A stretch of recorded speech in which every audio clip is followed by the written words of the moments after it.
Isuru also mentioned that how they give comfort to the staff down the line for 4,700 people was not by one person in head office saying, trust me or believe me or wait for me to come and give you the instructions.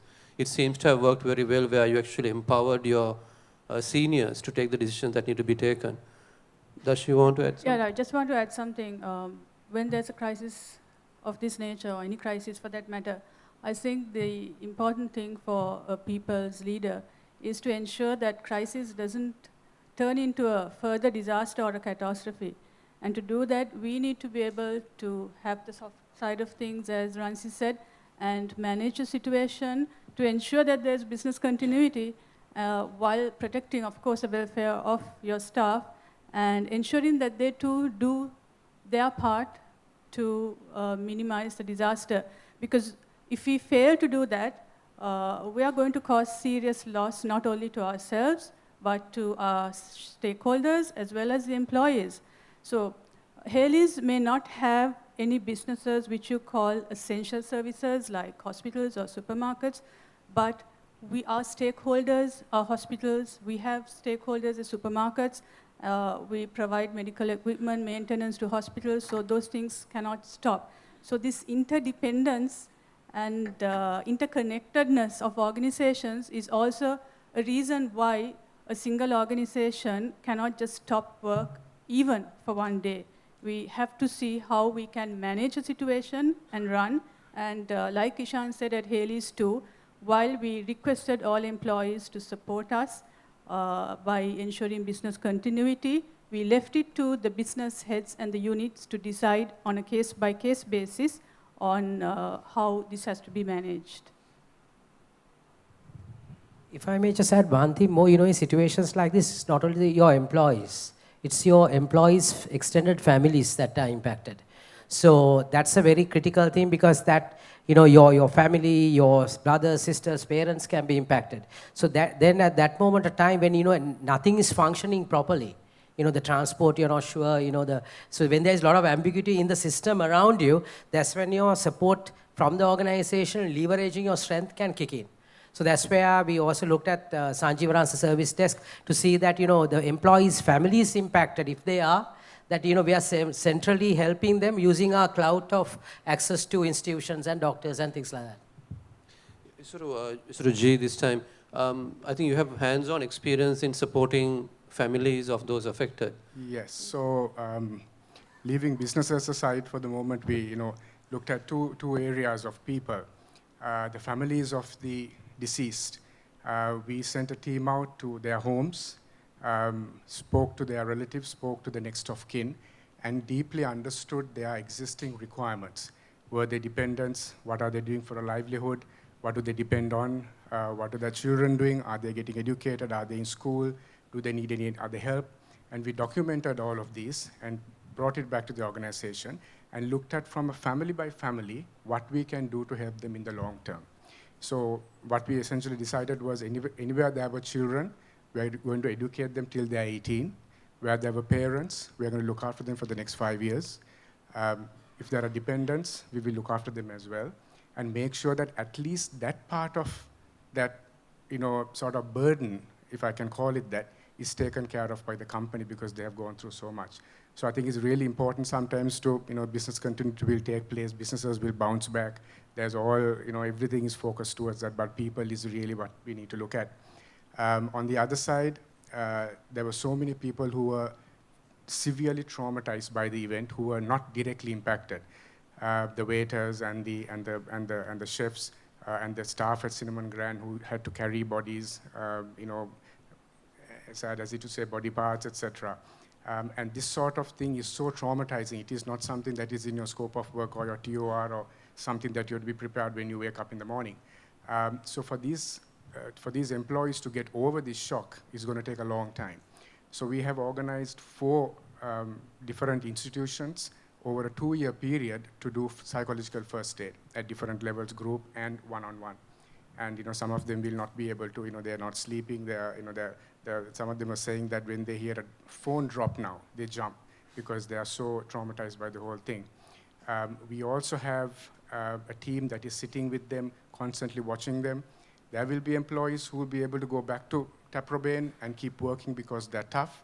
There'll be people who will not want to go back and work at Taprobane, so to think of all these psychological situations. Should we design Taprobane the way it was previously? Will it bring back memories? All these are things that we have to start thinking about now, and this goes much deeper than just business continuity in itself. It has to be understood at a very personal level, and these are things that we're looking at. Yeah. Thanks. Sunil, you are HR veteran, then CEO. Can I please ask whether you favor the soft approach or a more hard approach in managing a situation like this? Yeah, I think it has to be a balance between the soft and the hard. In our South Asian culture, I would say with respect to everybody, majority of the staff would look at capitalizing on situations like this to stay at home. Right? So you got to strike a balance between the hard and the soft. I think this is my 4th experience with a tragedy like this. Fortunately, we didn't have issues at the BMICH, but my first experience was when I was at Citibank in Dubai with the Gulf War. I was the leader of an evacuation team. Then the second was the central bank bombs when I was with Carson's. I had to evacuate all the staff. We didn't have deaths in our staff, but we had a lot of injured. I myself was injured. My eardrum is still broken. I was the first to get to the general hospital that day. I was all bathed in blood. So some of the things that we did that time was that all the staff who were injured, we sent to Apollo Hospital in India, all the staff, for medical checkups and for further treatment. Then we also visited everybody who were at home, injured and released home. I had to personally visit every home and look at their requirements and the needs. And also we paid, I think, 2 months' salary, if I'm not mistaken, to all the staff, whether they were injured or not. So that was the soft side of it. Then, of course, the Sri Lankan Airlines bombing in 2001. Fortunately, we didn't have any deaths. But everybody reported for work the same evening, 100% for the 7 o'clock shift. Thanks, Sunil. I'm conscious of time, so I'm going to ask a couple of more questions from the panel and then take on your questions because there are lots coming through from what I can hear. The Army Commander actually made a valid point about us being the first line of defense in security and always focusing on security. I would like to ask a difficult question and then turn to one of you on this, is that are we responsible for our own security, or is the government responsible? Who is responsible for providing security to us? So I think as organizations, now I think we started to invest in technology and equipment because for about 9 years we took it relatively easy. But now with this situation, we started reinvesting again in that. I think the Army Commander's view is quite valid, that there is a first line of defense, the second line, and so on and so forth. Isuru, can I just get your thoughts on a slightly controversial topic, if you don't mind? As the corporate world and as corporate Sri Lanka, I think we have to take more involved approach to security. Because what happens is, yes, natural thinking is we are leaving it to the government institutions. But on the other hand, are we taking the same interests we take about tax matters or budget matters about security? There is a challenge here because as much as we lobby for taxes, we lobby for budget, various budgetary decisions, I think we have to understand as corporate Sri Lanka that to do all this business and succeed, the country has to be secure and stable. So in that sense, I think the corporate world has a big role to play with the politicians and the institutions to engage and drive this. Whatever we feel that they were, of course, it's at policy level because you can't directly get involved, but I think we can be very powerful lobby group to canvas for enhanced security, a greater investment in security, and greater planning, and even at policy levels, we can talk to the politicians, we can talk to the decision makers, we can create things, think tanks, we can fund those things. There's so much that can be done by the corporate world to create awareness, create the momentum, and create the necessary financial support for that kind of thing. Because end of the day, it's it's the stability that what is required in business. If you don't have security, if you don't have stability, there's no business you can run. So I think going forward, in a futuristic way, as much as we talk about budgets, as much as we talk about taxes, as much as we talk about infrastructure, I think the corporate world has to start talking about country security, national security. What should it be and what should be at policy levels? Start lobbying, talking to the policymakers, making necessary background for that kind of intellectual discussion to take place so that you nurture that consciousness at the country level. Thanks, Isru. So I'll take some of your questions now because I think we got quite a few coming through. One of the questions, and it's open to any of the panelists to answer, is business is not as usual. Staff members were discouraged by their parents not to attend office. As businesses rely on people, when staff member or the parent says, okay, too scared to come to work, how did you actually practically reassure? If I can look to Isuruji, particularly around the supermarkets area, because I remember when the panic was happening and everybody was running home, they actually went to the supermarket first. But you had to have your workforce there serving us to make sure we can get the stuff we wanted. How did you give that assurance? Yeah, so this, I mean, it's a tricky thing, right? It was managed through the leaders. It was managed through communication between the leaders and the cluster heads to make sure that the staff understand that the working environment is safe, first of all.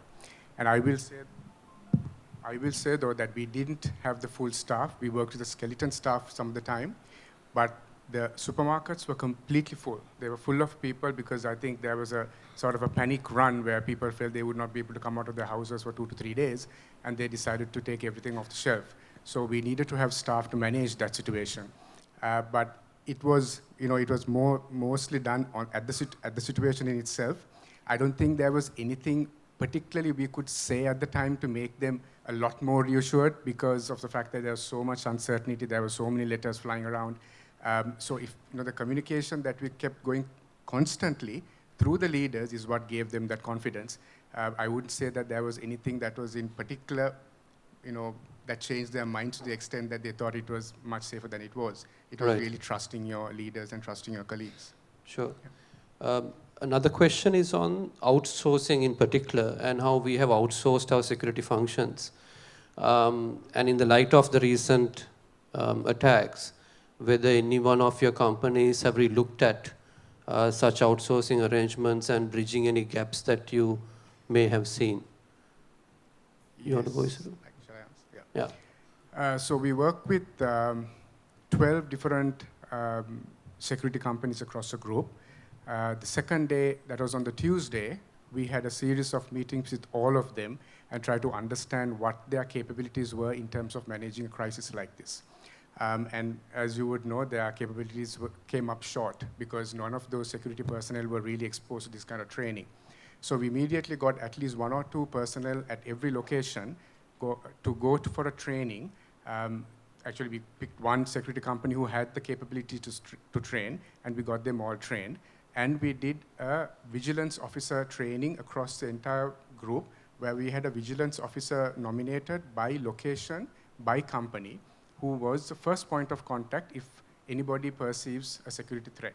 And they got this first-hand training to make sure that there was a bridge between employees who had this training as well as the security personnel who had this training.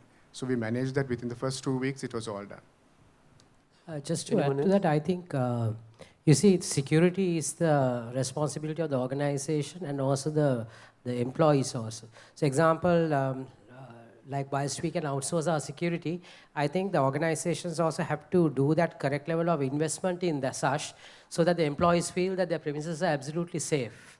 I think they need that assurance, the employees need that assurance that, our premises has been thoroughly checked, the vehicles are checked, bags are checked. So once we go in, we are very secure.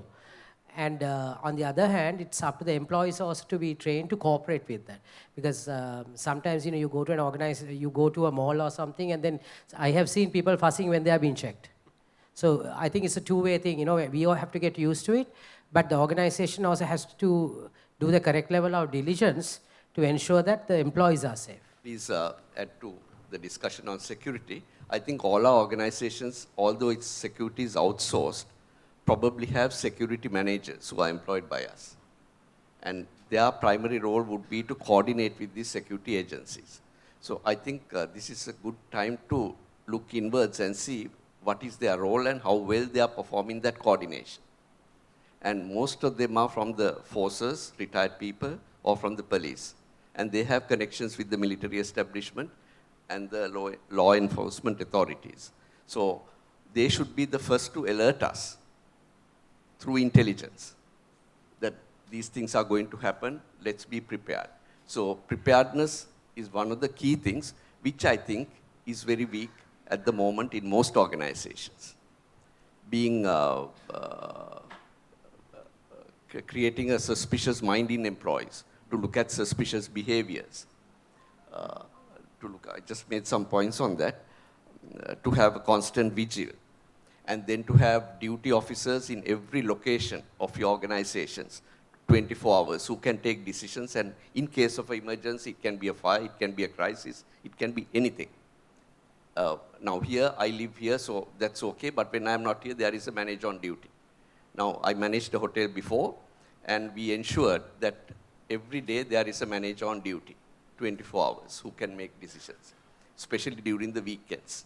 Because now if you look at all our 5-star hotels in the city, you will never find a department head on duty on a holiday or during a weekend. It's the second level managers.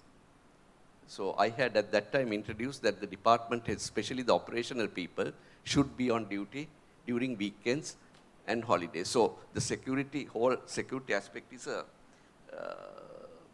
big affair actually. And also, did we look at our employees who are absent on that day, those who are affected, who didn't come to work, who should have come but didn't come to work, is also another. And because you might have employees conniving with terrorists to achieve their objectives, maybe for financial gains, maybe otherwise. Sunil, on that point, and I would like any of the panelists, there are a couple of questions that are coming on the background checks, employee vetting, whether any of your organizations have strengthened the vetting process, and what action have you taken? Because I think, as the Army Commander said, this is not about fighting for a separate state. This is about self-radicalization, which individuals do on their own, on the internet, and then they become radicalized. So how do we prevent such people from entering our organizations if we are the first line of defense? I think it's the level of alertness. Now, what happened was, for 30 years, when the war was on, our alertness was high. We were living with that. But then the bliss of peace came and we dropped the guard. That is what happened. But there's famous saying that price of freedom is eternal vigilance. I think we learned that lesson very hard. Because here onwards, I think we got to maintain that vigilance, because 6 months down the road, people tend to forget. So what we need to create is that we create level of alertness, vigilance, that keep tab of what is happening. And even, of course, about employees, if you are directly talking about, we know their addresses, we know their names, we know their employee numbers, and maybe a few other details. But we hardly know actually them in that sense. I mean, there's no deep knowledge about those employees. So I don't know to what level we can go without invading there's a certain amount of privacy, there's a certain amount of limits that you have to apply. But I think particularly in sensitive industries, I think there's a greater need to know more. There's a greater need to policing more. Now, for example, in banks, we have started that not because of terrorism, but because of money laundering and various other activities. Their employee financial transactions are being monitored, and tracked, and there are special units who are working on those things. So probably I think there's some amount of activism is required going forward by all corporates to make sure that they know much more than what they know now. Franz, you wanted to add something to that? Or? Yeah, no, quite similar to that. I think being a financial institution, we already have very stringent policies in place because of these money laundering activities that are taking place. So, for example, we do like address verification, and that's something that has been in place. Some time ago, it was so stringent to the point where we had an external party actually go and, verify the person's address and like take a picture of that. So that was at that point an invasion of privacy, and people were complaining. But looking back, that's how we have assured, I guess, I mean, that whatever assurance you can give that we are checking all our employees coming in, whether it be education, financial transactions, or address. Sure. But I think one of my prior organizations, we do background checks with a multinational. Right, and spend a lot of money on the background checks, and it's a very thorough background check. But that same organization, to what Sunil said earlier, when one of employee was on leave, that person has been found to have connections with these extremist groups. So sometimes, you can do your background check, but of course there was another article where, they were flashed on TV and said, this particular person worked here. That's not true, because that person in the LinkedIn profile had said that he worked there, but he had not worked there. So that's how important to get the communication right. But irrespective of a very strong background check, there was one person involved. So I think to what Isuru and all of you are saying is that internal vigilance among the teams are also important. Because sometimes the background check alone cannot tell. Correct. Just one more comment I want to make on the security. Now we spoke about how important security is, because finance is very important, your supply chain is important, your marketing is very important. I want to also stress on the fact that how important is security is taken as an organization, because in the hierarchy, where does that person or that function reports to at what level? Because if they are not represented at a senior level where they can influence decisions, then I think however much you talk about security, that won't really get done.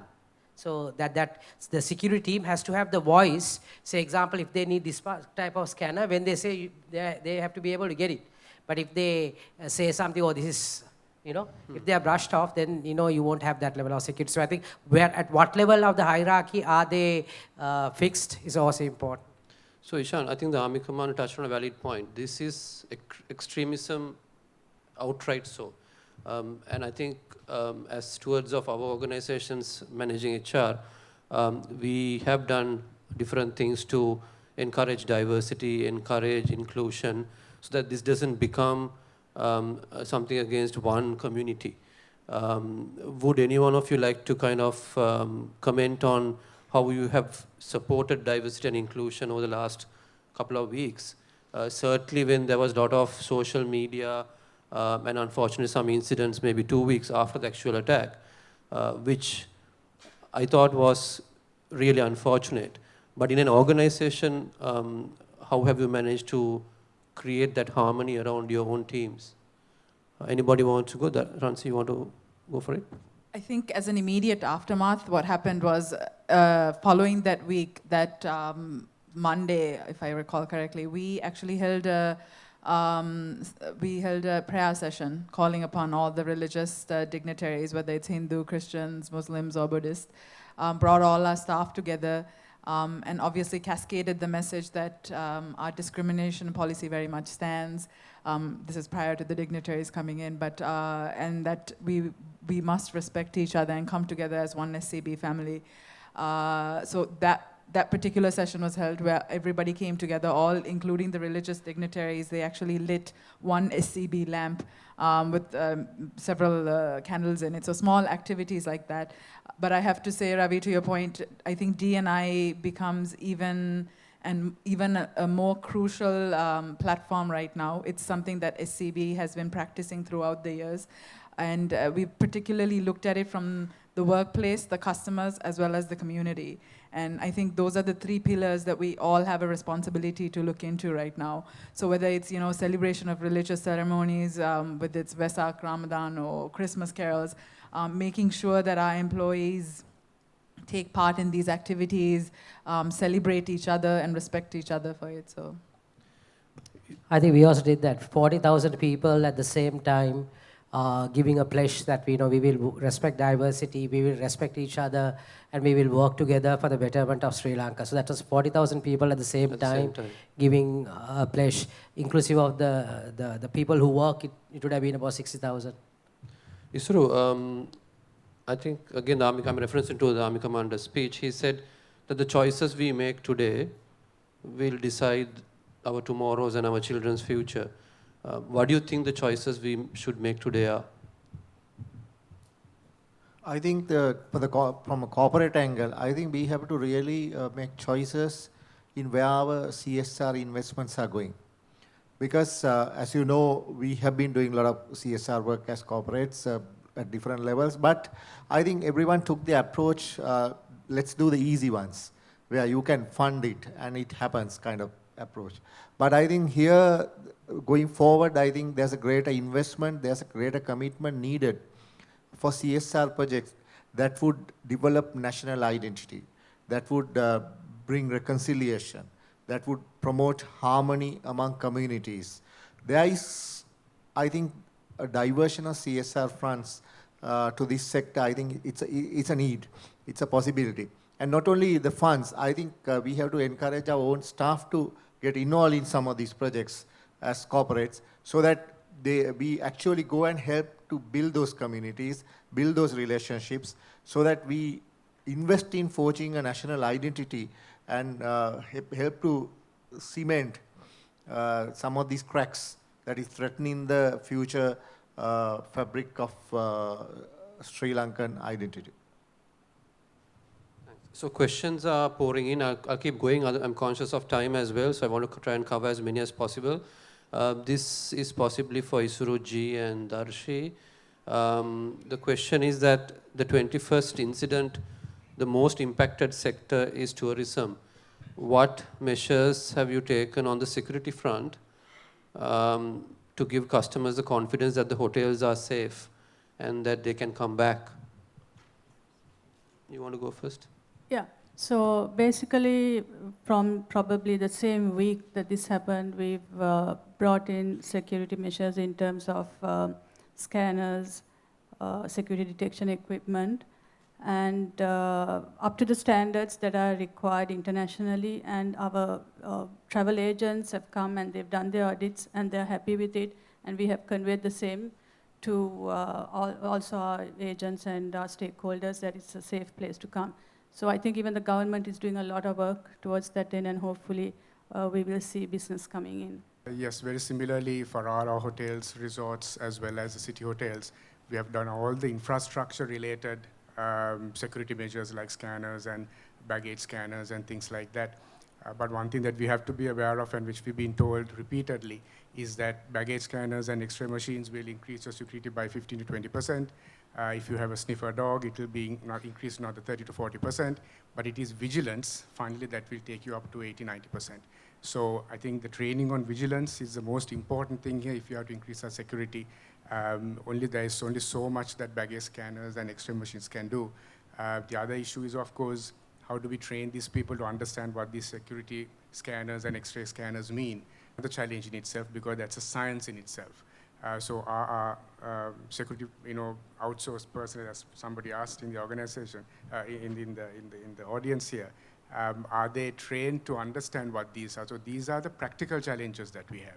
So I think vigilance is really what I think, as all of us said here, is what's going to increase our security, not the baggage scanners and the X-ray machines. Finally, I think that's what it is. Sure, I think it builds confidence, but first line of defense is actually each one of us being vigilant. Yes, Sunil. Just to add to that on vigilance, I think especially in hotels, when guests check in, now all these bombings took place by checked-in guests, right? So the front office staff need to be trained to be vigilant for suspicious behavior, especially when people check in with light luggage. When they pay cash, instead of coming with a pre-booking, without a credit card. So that is where the vigilance comes. When I was, not to brag about myself, but when I was managing a 5-star hotel, I had advised no check-in should take place with people with light luggage without the approval of the front office manager. and be suspicious for people who pay upfront, who don't have credit cards. You know, so that kind of vigilance. And then we had posted a security person in civilian clothing in the lobbies to be vigilant. Actually, it was not for terrorism. This was like 5 years ago, but it was for skippers. Skippers means people who leave the hotel without paying, with light luggage. So for that, we had vigilance systems ongoing. So that is very, very key. Even here, vigilance is the key that we try to inculcate in our people. Be suspicious of people. We have lots of people coming into these functions. Don't be afraid though. The other day, somebody walked out with a video camera. The media people had gone outside for tea, and he had kept in the Jasmine the video, 400,000 of some millions worth of cameras on the table. And one person who had been in the audience walked off as a media person with the cameras. So we detected that on our CCTV. So you have to be vigilant about people, especially who are together with you. And another message to the hotels, we find that the hotels are retrenching staff. Why not retain them and train them? Make use of this opportunity to train them. Because people keep complaining all the time that our service standards are very poor and not up to mark. So make use of that opportunity to train, have training classes throughout the day, for example. That's the cost of doing business, actually. Couple of more questions. The next one is about how you cascaded security information to prevent a panic. Because if you looked at social media, I mean, the little time it was working, you could see lots of things saying the next bomb will go off between 10 a.m. and 2 p.m. And I was wondering, okay, is there like a timeline to set off a bomb? Then that looks a bit strange. But people really panicked for those things. So in that era of social media and word of mouth kind of going around, what mechanisms did you use in your organizations to actually communicate security updates, or you used a different method to handle that panic situation? So two things. First thing is that for the general security measures that the organization was taking to make the employees feel safe was being communicated officially as well as through our leadership. But when this particular instance happened, it happened very quickly. We didn't want to send out a, sort of an email or anything like that throughout the organization. And we were very aware that we had businesses that could not stop functioning even though there was something saying between 10 and 2 o'clock. So all we did at that time was to advise people actually to stay indoors or stay in the organizations because we felt that was the safest place to stay. But we did not send anything sort of any formal communication to say that you should sort of go home or stay back or anything like that. But it was really managed through unofficial and official communication and through the leadership teams. Yeah, so exactly, I think very little information was available. So on that particular day that you were talking about, we were asked in Fort to actually lock down. I think majority of our locations were. So at that point, we had customers within our branch as well as employees. So it's sort of the leadership and what you communicate on the day and then acting on the spot as well. Far as other than that, I guess communication-wise, I was mentioning the text messages that went at least 2-3 times throughout the day. But that was sort of the precautions that we took, work arrangements, and the way forward.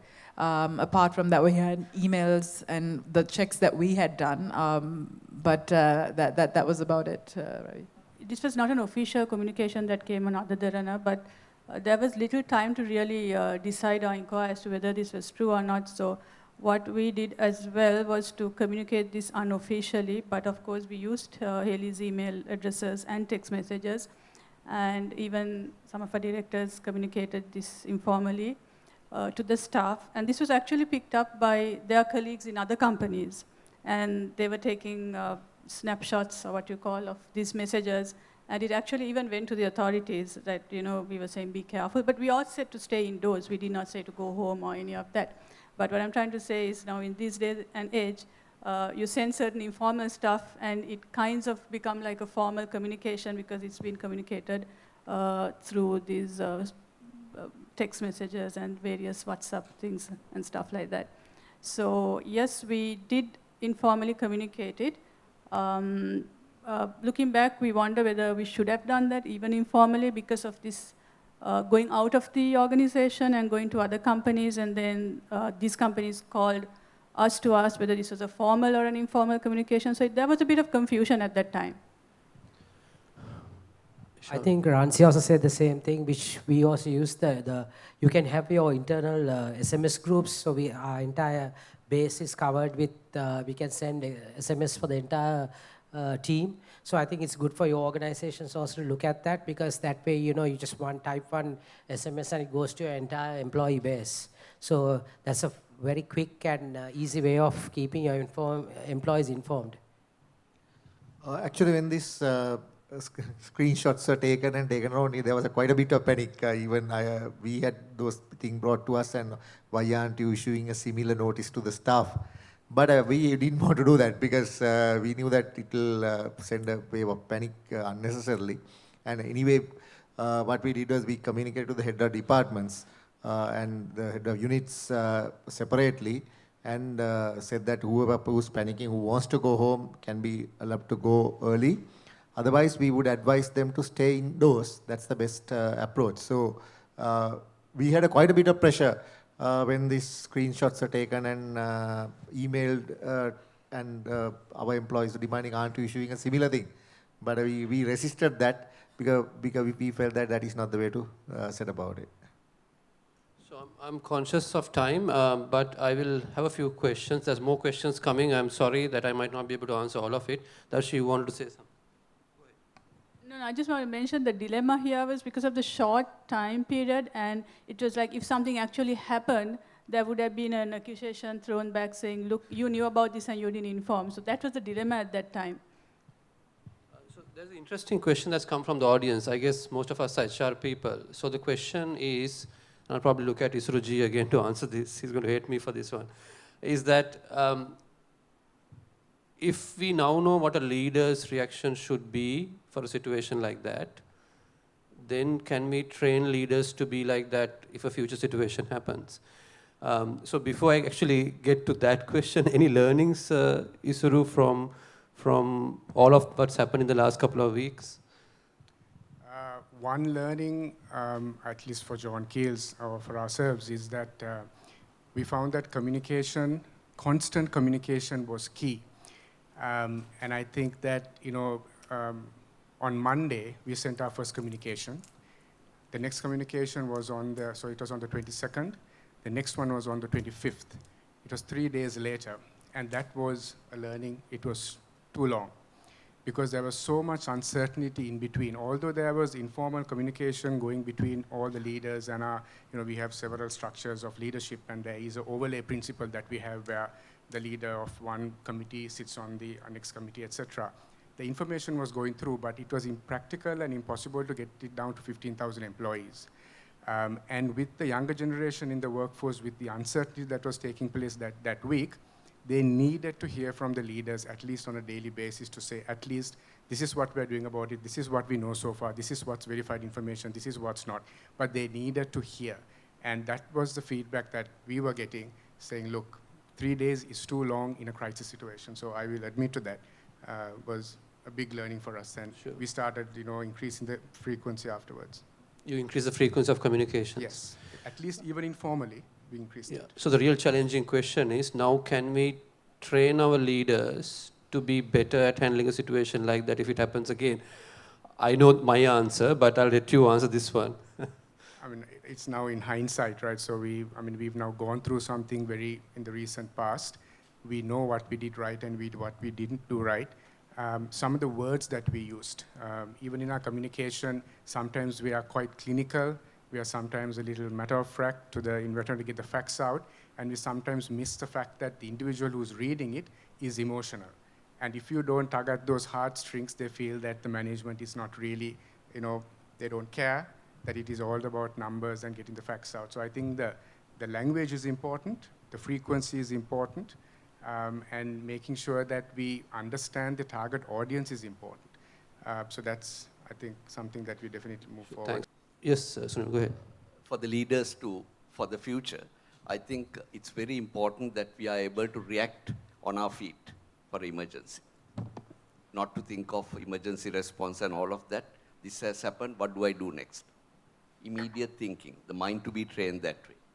And to be aware of and to be situational aware. What is surrounding you? And to educate your staff through communications like we spoke on the different aspects. I read this article on situational leadership where it says, tune out, that is you are unaware of your surroundings. That leader is unaware of the surroundings. Relaxed awareness, paying attention but not seriously. Focused awareness, carefully observing a potential danger. High alert, confirmed threat, need to take action. And last stage, some people, when it happens, go into shock and unable to function. Thanks. Ishan, I would like to call on you as a final thought in terms of everything that's happened and where we are now. And plus, I think I come back to this commander's quite nice way of putting it, saying the choices we make today will impact us tomorrow and the future. What are your parting thoughts in terms of what we should do going forward? Yeah, I think that's a very important thing. Choices that we make today, how it's going to impact the future. So I think, today I think HR has a critical role to play here because crisis has happened, and hopefully mitigation plans will see that crisis doesn't happen, but it doesn't mean that it will not happen. It will happen. So when things like that happen, how do we really react fast? How do we, like Sunil said, how do we really react fast? How do we take rational decisions at the time? How do we really empathize with the people? And I think the most important thing is, how do we, in crisis, how do we sustain our values? Because our values should never be compromised on crisis. Post-crisis, again, there will be lots of emotions running through. And based on the nature of the crisis, people can be some people can have the tendency to treat your fellow colleagues very indifferently when they're actually not to be blamed, or they have nothing to do with that crisis situation. So I think that's when your values really come in. So I think HR has a strong role to play in a crisis where emotions are managed, where we uphold the values, and we drive our organization and our teams to think that, in a situation like this, alignment becomes very critical, right? Because, we have to all be aligned together to overcome the crisis. So to get that alignment done and give that confidence that, we can do it if we think we can. So any crisis can be turned out to be a positive outcome if we create the learnings, if we, through the learnings, we change the way we do stuff, and then give our teams the assurance that, we can do it. Thanks, Ishan. So thank you very much for spending time with us today. I would like to thank the organizing committee for inviting me to be the moderator, for the panelists who have shared their thoughts today, and more so to a very engaging audience which has sent me more questions than I can ask. But I'm happy that there are questions, because that shows that there has been value in the panel discussion. As I said, we are happy to interact with you on individual level once the sessions are over. Thank you very much. Thank you.